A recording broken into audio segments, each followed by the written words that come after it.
I never imagined a single message could destroy everything I had spent 24 years building. But that's exactly what happened. It was a quiet Thursday evening. My wife, Angela, and I had just finished dinner. The kids were grown and living on their own. Our life had settled into a comfortable routine, the kind of life most people dream about.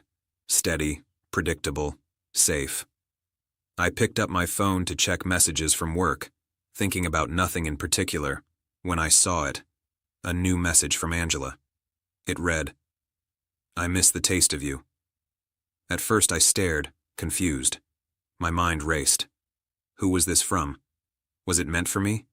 Was it a joke? But the next few texts made it clear.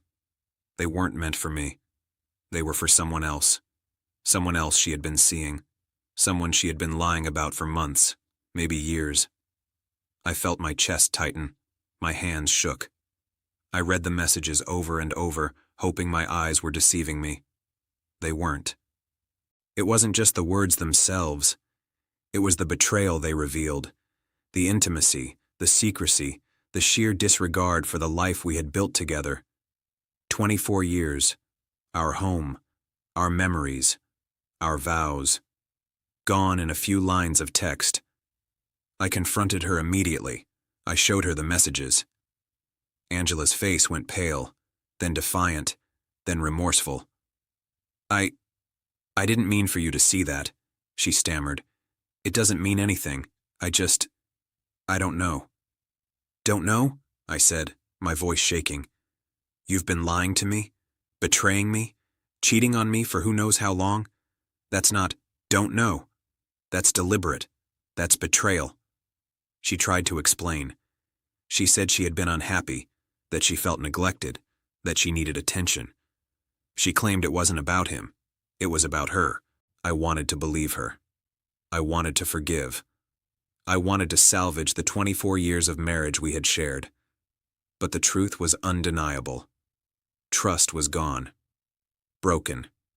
Shattered. And without trust, there is no marriage, no matter how long the years. Over the next few weeks, we went through counseling, conversations, tears, arguments. Friends and family tried to mediate, tried to help us navigate the wreckage. But the damage was done.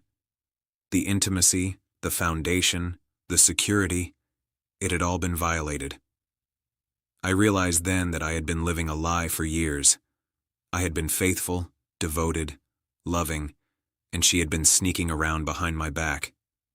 Every laugh we shared, every quiet night together, every memory, weighed differently now, tainted by her betrayal. Eventually, I made the hardest decision of my life.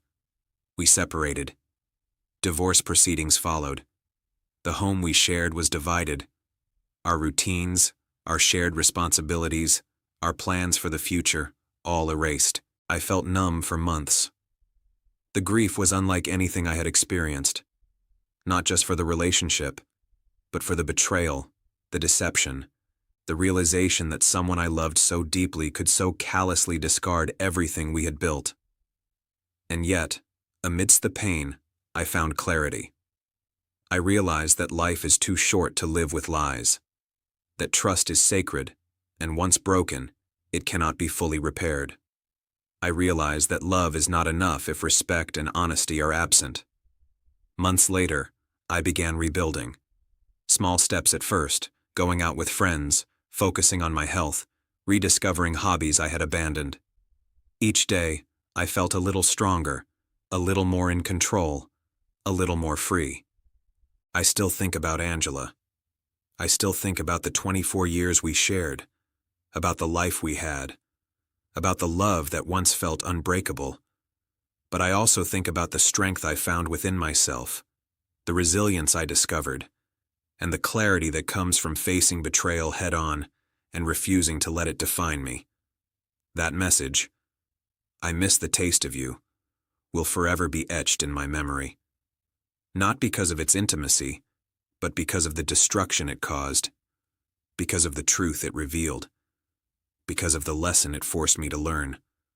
Love without trust is nothing, And sometimes the hardest thing to do is to walk away from the person you thought would be your forever. I miss the life I had, yes, but I don't miss her betrayal. And I know now that moving forward, I am stronger, wiser, and finally free from the shadow of deception that once consumed my world.